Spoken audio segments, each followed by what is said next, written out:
Naospital ang ilang residente dahil umano sa pagkain naman ng kabute at panghimagas na jelly roll. Sa gitna po yan, hindi pa rin nare-resolve ang pagkalaso ng halos 2,000 tao sa Caraga Region dahil sa kending durian at mangustin. Saksi si Katrina Son. Matapos umabot sa halos 2,000 ang na-food poison umano ng durian at mangustin candy sa rehiyon ng Caraga. Hinigpitan na ang mga nagtitinda sa mga paaralan sa Surigao del Sur. Hindi na talaga sila pwedeng pumasok. Kahit na ano yung ibebenta nila.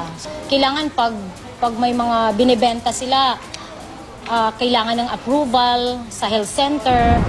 Naghigpit daw ang mga paaralan dito sa Surigao del Sur dahil nga sa nangyaring food poisoning incident tulad na lamang dito sa Tandag Central Elementary School. Itong dating daanan daw na ito ay punong-puno ng mga nagbebenta, ngunit dahil nga sa nangyaring insidente, ang tanging mga natira na lamang dito ay yung may mga kaukulang permit. Sa Kidapawan City kung saan hindi bababa sa 20 ang na-ospital din. Kinumpiska ang mga durian candy na may tatak na Wendy's sa mga public terminal. Kinuha rin ang mga produktong walang nakalagay na expiration date sa pakete. Pati na rin yung mga expired na.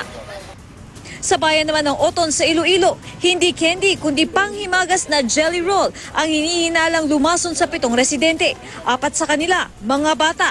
Nahilo, nagsuka at sumakit ang tiyan ng mga biktima kaya isinugod sa ospital. Depensa naman ng tindera nito, galing daw sa kanyang bayaw ang mga jelly roll. Nasya ko brother ko paano natabo na kay siling ko galibod ako perme nga singko kagamay man na gani sa ganansya ko karon ako pa na karon siling ko ang makuanan. Singko magamo na hindi na ko singko maglibod-libod sa kagamay nga bagay. Tulad ng mga jelly roll, sinusuri na rin ang mga kabuteng kinain at hinihinalang lumason sa isang lalaki at 3 niyang anak sa Santa Barbara, Pangasinan. Biglaan po kasi mong nakuha kami. Nagsupok ko kami. Suka po ng suka kami. Tapos po, mahang mga ko namin mga hichan. Babala ng mga otoridad na kalalason ang 85% ng mga kabute sa bansa. Kaya huwag basta-bastang kumain nito. Ang abiso naman ng Health Department sa lahat ng mga mamimili, tiyaking hindi paso sa expiry date ang mga produktong bibilhin. Ako, si Katrina Son, ang inyong saksi.